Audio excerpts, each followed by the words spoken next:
Hey, hey, hey, it's me, Tamika Bryant. I always tell people I am the auntie you didn't realize you needed in your life. Well, today I'm talking about selling international real estate. I get a lot of calls about why I moved into this space. And so let me just give you a quick, brief history of why I did this. So, first of all, many of you know I have been investing in real estate since I was 18 years old, living in New York. And when you don't have a lot of money, you have to figure out what do you do? How do you get started? And back then, of course, there was no TikTok, there was no YouTube, and all these other places where you could start. So you went with what you knew. So as I fast forwarded and I got into real estate and I was already an investor, I started teaching for the National Association of Realtors and some other organizations. And so with the National Association of Realtors, three of my top classes that I love to teach was At Home with Diversity, Expanding Housing Opportunities, and Employer Assisted Housing.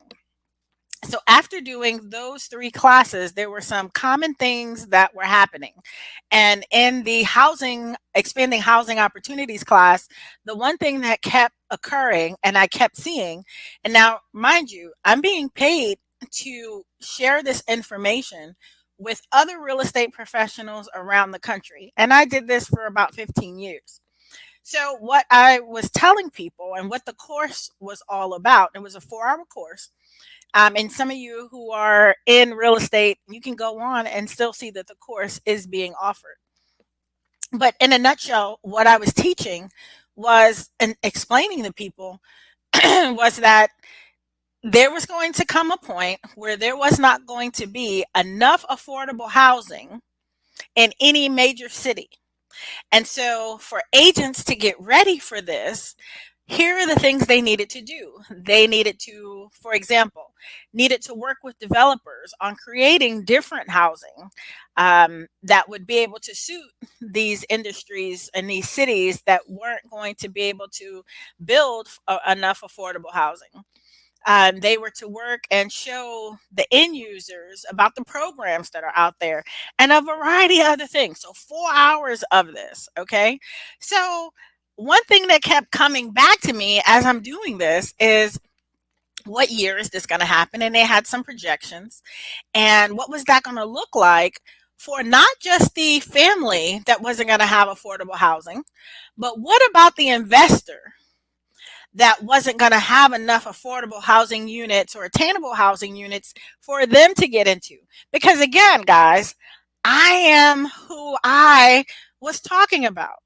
If it wasn't for affordable units that started out for me at $80,000, okay, new construction 80,000, I wouldn't have been able to start acquiring real estate. And that's what I tell people. I wouldn't have made the first $1 million I made in real estate if it wasn't for those affordable units.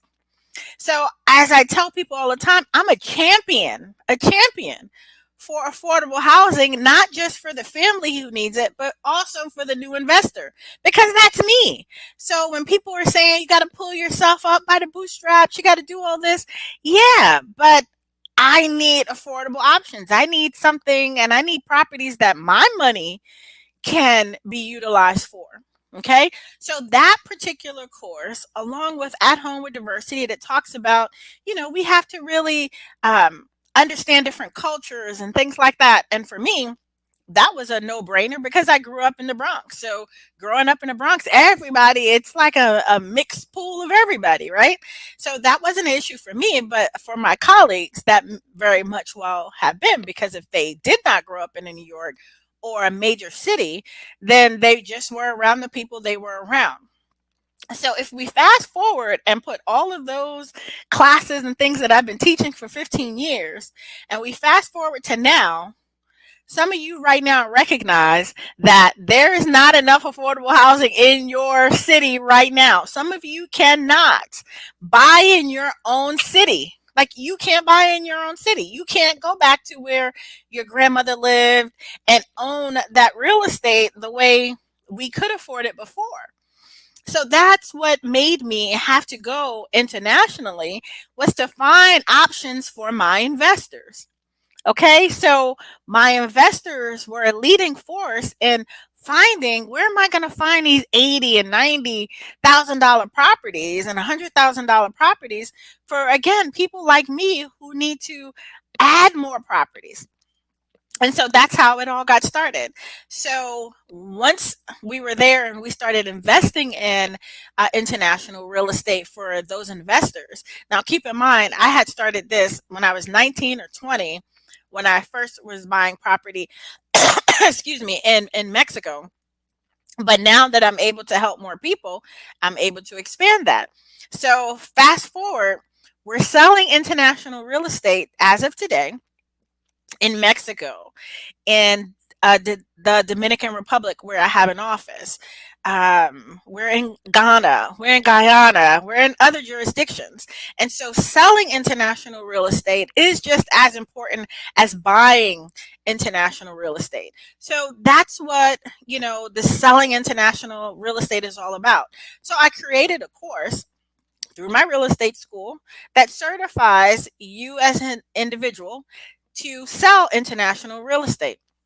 You can find that information on our website, and I'll post it here, and take a look and find out if this is something that's for you. So we'll go into more details about different projects, and you can catch those videos later. But if you're interested in selling real estate internationally, and you do not need a real estate license, by the way, check out internationalsalesagents.com and come on and join the team. I'm looking for some dynamite talent, and I hope that's you.